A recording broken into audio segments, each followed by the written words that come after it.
la meilleure manière de se venger. Alors peut-être qu'il y a une personne dans ta vie qui t'a fait du mal, qui t'a trahi, et tu n'as qu'une envie, c'est de lui retourner la douleur que tu ressens en cet instant vrai. T'as envie de lui faire du mal, et cela est compréhensible, t'as envie de te venger, c'est normal. Mais la meilleure vengeance n'est pas celle à laquelle tu penses. Tu vois, dans mon passé, dans ma vie d'avant, quand je me vengeais, je faisais en sorte de faire du mal aux gens qui m'ont fait du mal. Est-ce que j'ai évolué? Est-ce que j'ai progressé? Est-ce que ma vie a changé? Est-ce que j'étais fier de moi? Absolument pas. Et un jour, j'ai failli retomber dans ces anciens schémas, de vouloir faire du mal en retour. Et là, je me suis dit, je vais faire les choses différemment. Je vais tellement travailler sur moi, tellement travailler sur mes projets, que cette personne-là sera tellement insignifiante qu'elle disparaîtra de mes pensées. Donc j'ai envie de te partager une petite histoire. En 2017, si je me souviens bien, j'ai créé un festival en Belgique. J'ai ramené plus de 550 personnes en 2 jours sur le week-end. C'était extraordinaire, les gens étaient super satisfaits. J'ai ramené tout le monde. Et il y avait une personne avec laquelle j'ai fait ce festival, dont je tairai le nom, qui a organisé l'ensemble des choses. C'était nos rôles. Je ramenais les gens, elle organisait. Les rôles étaient bien définis. Un mois et 2 jours après le festival, je regarde la boîte mail. Et là, Gmail me dit que le mot de passe a été changé il y a 1 mois. Je regarde sur la page Facebook, j'ai été banni de la page Facebook. Elle avait tout planifié, elle avait supprimé mes accès 2 jours après que le festival soit fini. Et j'apprends quoi? Qu'elle relance le même en changeant le titre, mais en gardant toute la même structure et les contacts que j'ai apportés l'année d'après. Elle me balaye comme ça. À ce moment-là, j'avais qu'une envie. Je m'étais investi. On avait créé ce festival en 50 jours de idée à création. 50 jours où je bossais du matin au soir pour ramener ces 550 personnes. Et cette personne récupère tout ce que je lui ai apporté et refait exactement le même l'année d'après. T'imagines le ressenti que j'avais? Imagine le ressenti que j'avais. Cette trahison, alors que je lui ai fait confiance. Alors qu'elle avait beaucoup plus besoin de moi pour le premier festival que moi j'avais besoin d'elle pour le premier. Parce que j'aurais pu trouver qui que ce soit d'autre pour l'organiser.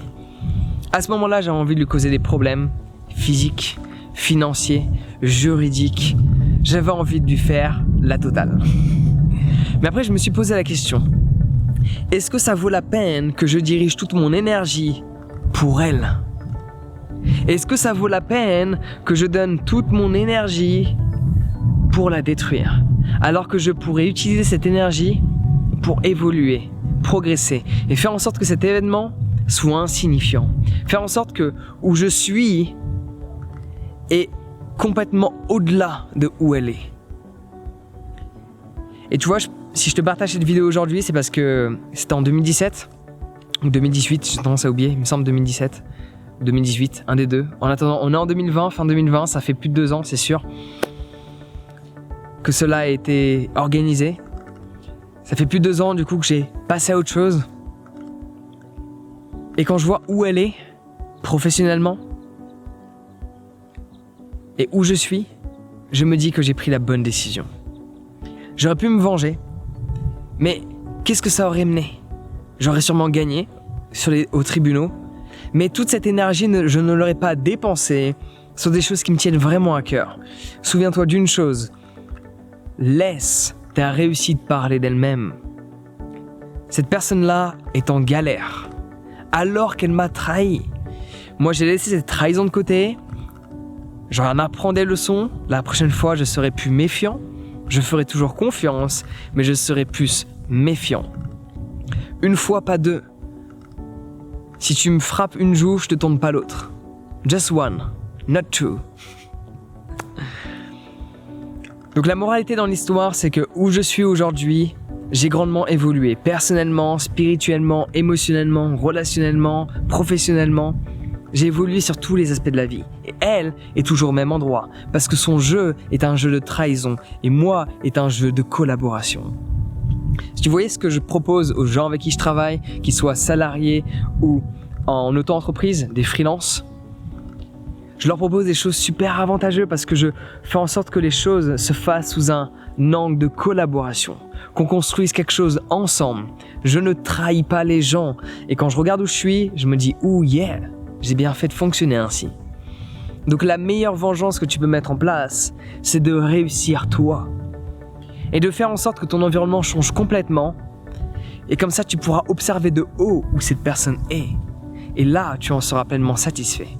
Donc ne te venge pas physiquement, ne te venge pas juridiquement, sauf si vraiment cela en vaut la peine en fonction des scénarios.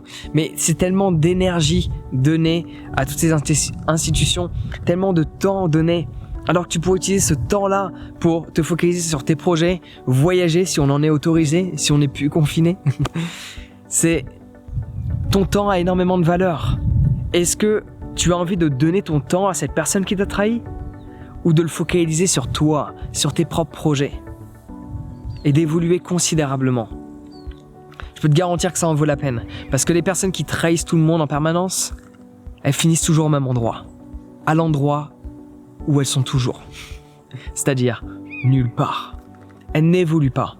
Elles ne progressent pas. Elles stagnent en permanence au même endroit. Alors que toi, si tu acceptes de t'être fait trahir, tu retiens les leçons pour ne pas que cela revienne dans un futur, que ce moment se réitère à nouveau. Mais tu fais en sorte de diriger tout ton temps et ton énergie vers tes projets. Et fais en sorte que cet événement n'a que peu d'importance. Parce que celui-ci en a très peu. Quand je repense à avant, quand je repense à cette situation, à quel point j'étais énervé, à quel point je me suis senti trahi, à quel point je me suis investi, à quel point... Mais là, quand je pense à ma vie d'aujourd'hui, certes, c'est mon ego qui parle. Ok ? Prends en considération que dans les deux cas, le cas de vengeance physique, c'est l'ego qui parle. Et cette vengeance que je te propose, qui est une vengeance personnelle, c'est-à-dire de faire en sorte d'arriver à un état où tu n'es même plus affecté par cette personne-là, mais tu es fier de où tu es par rapport à où elle est, certes, c'est l'ego qui parle. Mais c'est ce que j'appelle se servir de l'ego et non pas laisser l'ego laisse-moi on recommence. C'est ce que j'appelle se servir de l'ego et ne pas laisser l'ego se servir de nous. Quand tu as envie d'en venir aux mains, quand tu as envie de devenir extrêmement violent verbalement, c'est ton ego qui a pris possession de toi. Tu n'arrives plus à te contrôler. Mais quand tu prends la décision consciemment de garder toute cette énergie de frustration, de trahison, de vengeance, et de la focaliser sur toi, ton développement personnel, professionnel, et te venger par rapport à où tu es, où cette personne est, être fier de l'endroit où tu es, être fier du parcours que tu auras accompli, avoir dépassé cette personne. Certes, l'ego est toujours présent, mais la différence, c'est que c'est toi qui l'utilises à tes propres fins, et non pas l'ego qui t'utilise à ses propres fins.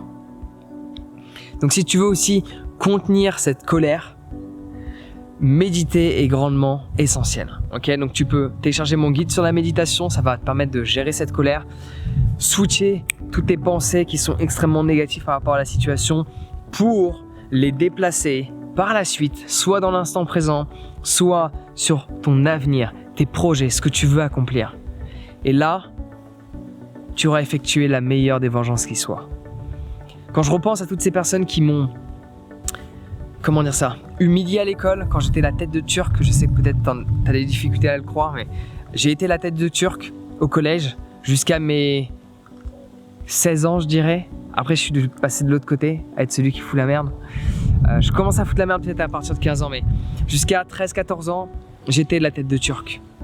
Et quand j'ai pu voir qu'il y avait certaines personnes qui me faisaient chier au collège, qui regardaient mes stories sur Facebook ou Instagram, j'ai bien ri.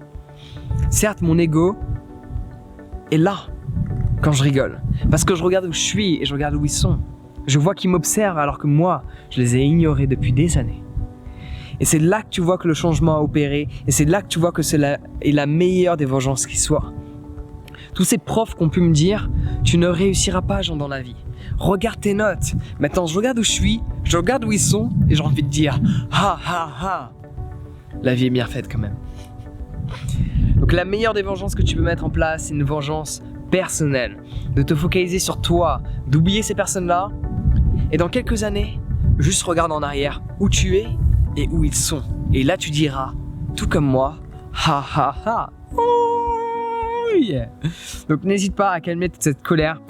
Parce qu'en cet instant T, cela ne t'est pas bénéfique. Donc je te recommande de méditer. Télécharge mon guide qui est dans la description. Celui-ci est gratuit. On se retrouve de l'autre côté. Prends soin de toi et passe une excellente journée.